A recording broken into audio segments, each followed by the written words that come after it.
Anisan'ny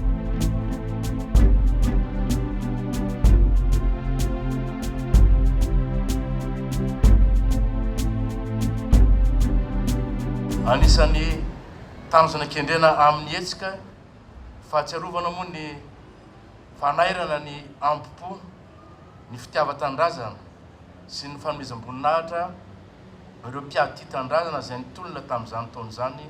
mba hananantsika fahaleovan-tena aty aoriana. Maro ireo tia tandrazana no lavy tamin'ny fitakiana izany fahaleovan-tena izany. Aina maro no nafoy, be ny raha latsaka izay maneho ny fitiava-tandrazana nasehon'ireo razantsika. Arak'izany, izao fotoana izao dia fisantarana ny fotoana miavaka natao ahatsiarovana ireo mpiady tia tandrazana ny tolona ho fanafahana any Madagasikara. Vokatr'izany indrindra ny fototra nitondrana antsika amin'ny fivoarana sy ny fampandrosoana ankehitriny. Ny fitondram-panjakana dia manome lanja ny fitohizan'ny tantara miampita amin'izao vaninandro iainantsika izao, ka ametraka ny fikarakarana ny hetsika rehetra hanamariana ny tolom-panafahana, satria manana andraikitra isika rehetra amin'ny fanohizana ny fitiava-tandrazana nasehon'izy ireo. Tolom-panafahana fanilo miampita ho an'ny taranaka. Nosafidiny izany tara-kevitra izany mba hiantefa aminareo tanora sy taranaka aty aoriana, satria mila maneho fitiava-tandrazana ary indrindra mirehareha amin'ny fanarana ny tandrazantsika ianareo.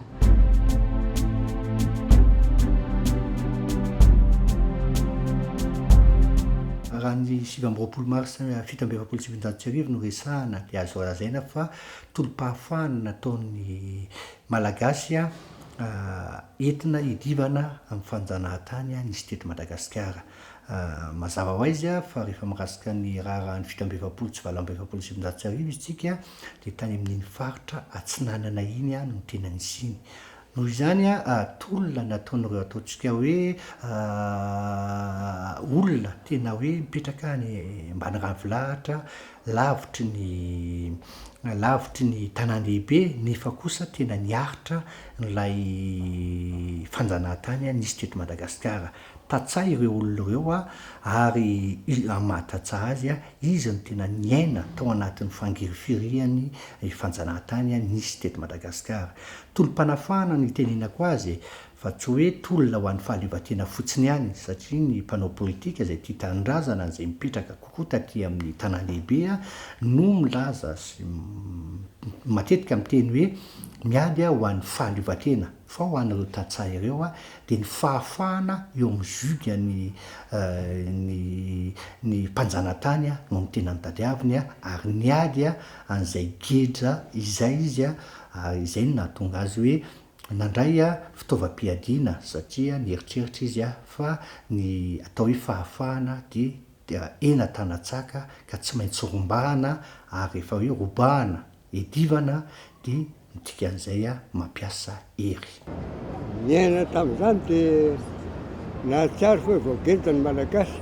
dia nisy an'izany ny tena dia nisy tolom-panafahana tamin'izany dia mba nazoto ny tena nanatevana izany zavatra izany. Miara-mila gasy fotsiny nataonay tamin'izany contre amin'ny Sénégal sy ny Namita tamin'izany fotoana izany le tany Moramanka. Izay aloha tamin'izany dia mpitsaraman'olona mitondra tamadinika, izany hoe asabotsy ny tsenan'ny Moramanka. Dia tonga aloha zay lakamisy azoma sabotsy varotra kely mba azoana vola hoentina hoanina ho any ambanivohitra. Dia teo ny pokany raharaha na insisu zay fa hoe hiady ny malagasy dia ty raha pitsy raha afaka pitsy. Dia ohatran'ny zavatra nofo zany, ohatran'ny hoe tsy misy kanjo tanto koa ny teny dia nahita. Tena marina zay io. Tamin'izany lefona fotsiny Menjalamo Ramanganay, lefona sy famaky kely. Sahirana daholo anay tamin'iny, tsisy nitondra fasana rehefa malagasy. Indrindra fa zahay tao amin'ny faritra ny Lakato, tanatin'ny 2 taona anaty ala tsy nahita an'io masoandro, tsy misy sira, tsy misy savony, tsy misy siramamy, dia anaty ala, tsy misy lamba, tsy misy fitafiana. Dia fahoriana ity fa zany hoe rehefa tanindrazana no votsena dia mitamba be ny fankatiany malagasy ka na ino mahazo dia ohatrany mahafinaritra daholo tsisy kivikivy zany tsisy malaintagny zany hoe irahana makatsy irahana makare fa dia mampahazo taona daholo satria ela loatra no nahazary an-tanan'i Madagasikara nandritry ny 80 taona ka rehefa nataony marimaritra iraisany nataon'ireo député-ny Madagasikara atao à Paris dia tsy sevitra mihitsy ny hanomezana fahaleovan-tena dia tapa-kevitra zany Madagasikara fa hoe hanao fitakena mahery vaika dia rehefa zay moa ny hevitra dia hoe ny 29 mars no anombohana ka n'Antananarivo circle frantsay ny secret dia tonga avy any dia mafy ny fiampenana fa ny Moramanga zany tsy nanaiky fa dia tonga avy any dia tsy maintsy tanterahy dia iny 29 mars sasakalina iny boaka teto ny ady nandravany ty prison ato ty akekeo nandravany camp gendarmerie nandravany ty caserny garde Madagasikara ty zany ravana tamin'ny alina iny petsaka ny fitaovam-piadiana azo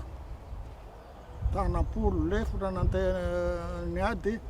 fitaovam-piadiana tsy tavelively azo dia iny ny ady moa naharitra 2 taona taty afara dia resy ihany ny malagasy satria tsy digny agnaty ala agnaty taona firy dia voatery resy ihany ka na resy aza dia ny teniny dia na tolobatana ny maréchal Rasafindrabe Victorien rehefa tolobatana izy dia nresy ny maramila tao amin'ny Lakazera tao amin'ny gendarmerie io dia hoe tsy salama dia nalefa hôpitaly dia rehefa tafiditra hôpitaly dia tsy hita zay nalehany hatram'izao fa nafantarana anazy hoe maty dia ny acte de décès. Amin'ny akabeany ny zavatra nisy tao amin'ny 7 mars 1947 tany Moramanga sy tany Manakara dia mitovy ihany satria tolona tapiedina ary ny tena atao ambadiky reny tolona reny dia atao hoe fikambanana miafina Panama sy Jina zay nieritreritra hoe ny fahaleovan-tena ny fahafahana tsy maintsy rombahana amakery fa ny teto Antananarivo indray dia ady politika kokoa ary napiasa n'ilay ataontsika hoe sehatra ara-dalàna napetraky ny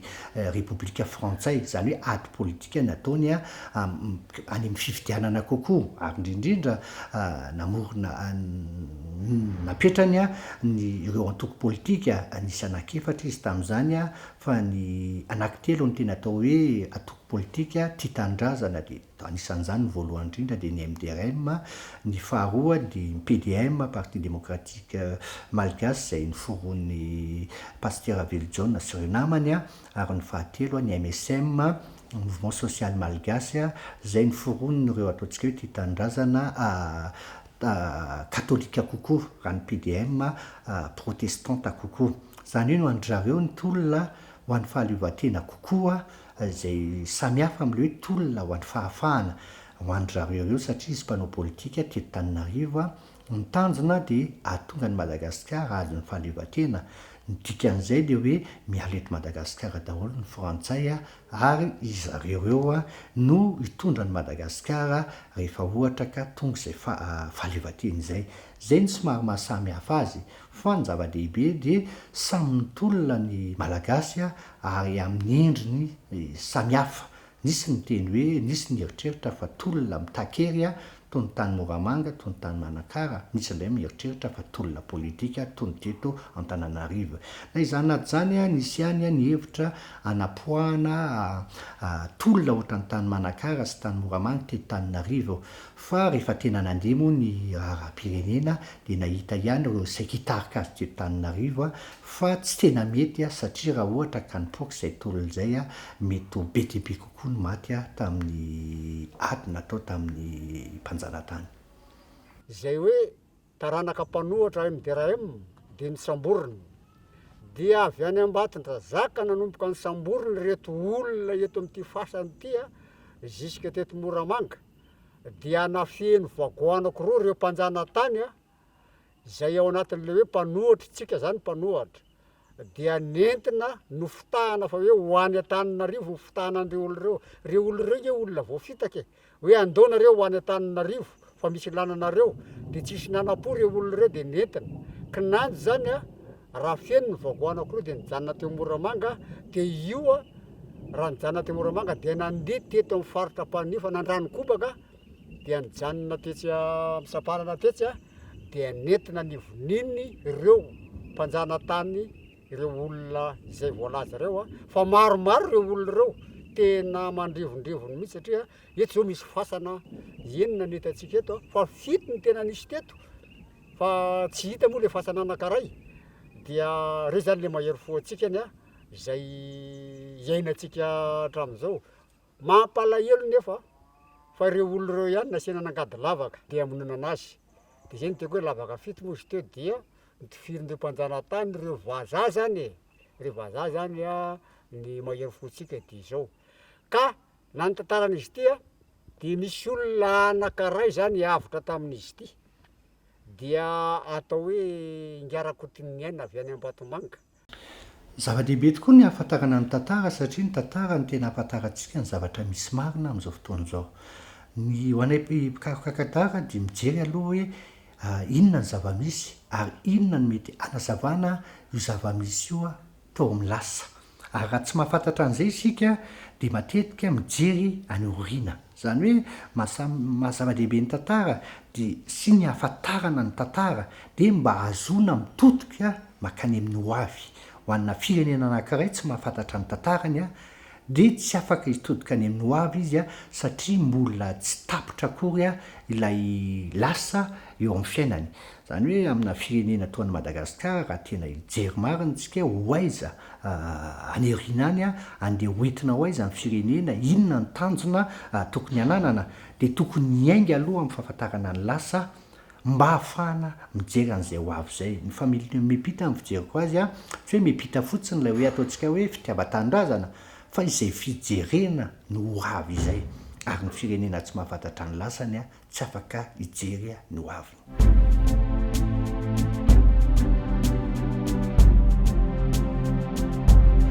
Ny mpiatitan-drazana dia tsy voatery ireo malagasy nandray fitaovam-piadiana tamin'ny etsim-panafahana fa eo ihany koa zany ireo olona miaram-boina mitondra takaitra kamboty, misy ihany koa zany ireo namatsy na ara-tsakafo ara-pitaovana zany dia efa azo sokajiana ao anatin'ny mpiatitan-drazana. Zany hoe raha atao banky tokana dia ao zany ireo malagasy izay nandray anjara mivantana tamin'ny etsim-pahatsiarovana fa misy ihany koa zany ireo nandray anjara ankolaka izay voalaza teo ambony. Ka noho zany dia mbola misy ireo mpiatitan-drazana velona hatramin'izao fotoana izao miisa 330 izy ireo manerana ny distrika 330 eto Madagasikara. Tsy voatery ireo malagasy izay mitondra fitaovam-piadiana ihany no niady fa ireo nanampy na ankolaka tamin'izany tolom-panafahana zany. Zay no mahatonga ny mpiatitan-drazana misy vehivavy ao anatiny.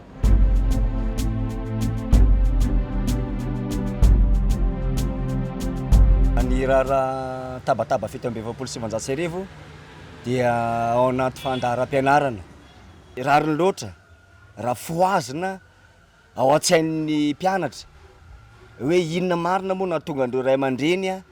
tany alio tany ny tolona ho an'ny fitiavan-taninrazana dia tiana ho ampaniriana ao an-tsain'ny mpianatra izany tolom-pahafahana zany. Efa napetraka tao anaty fandaharam-pianarana izay ao amin'ny kilasy fahasivy ny mahakasika ny fitiavan-taninrazana momba ny fahafito amby 790 izay fanehoana sy fampahafantarana ny mpianatra zany tolo ny mpiady tia tanindrazana izany dia izaho ihany koa isaky ny ora voalohany zany dia manokana 10 minitra zahay ampitana ny ankizy amin'ny alalan'ny fahaiza-miaina, ny fahalalam-pomba hoentina eo anivon'ny fiarahamonina hanehoana n'izany fitiavan-taninrazana izany. Ny mpianatry ny lycée eto amin'ny tanàna Moramanga, eto amin'ny lycée Razavina Victorien zany dia tsy afa-misaraka amin'ny tantaran'ny tolom-panafahana dia isaky fanaona eto rehefa mandritra ny andron'ny sekoly journée des écoles dia mampahafantatra n'izany tantaran'ny Razavina Victorien izay mitondra ny anaran'ny lycée sy ny tantaram-pirenena mahakasika ny tolom-panafahana dia liana mihitsy zareo satria tsy vitany hoe ambava fotsiny zany fa misy rakitra tsara maromaro izay ataontsika hoe fanehoana izany tolom-panafahana zany.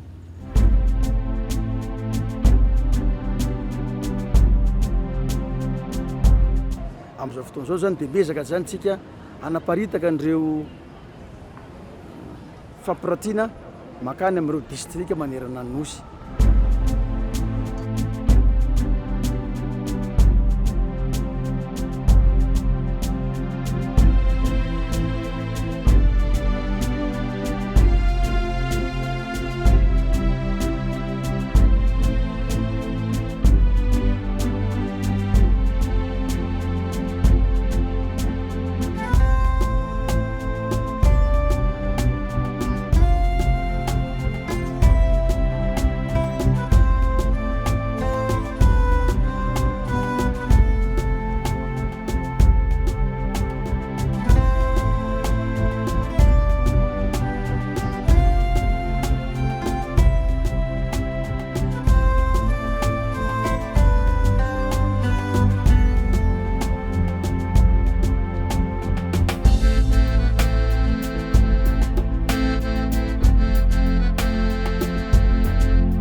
Ahafahany malagasy miala eo anivon'ny fahantrana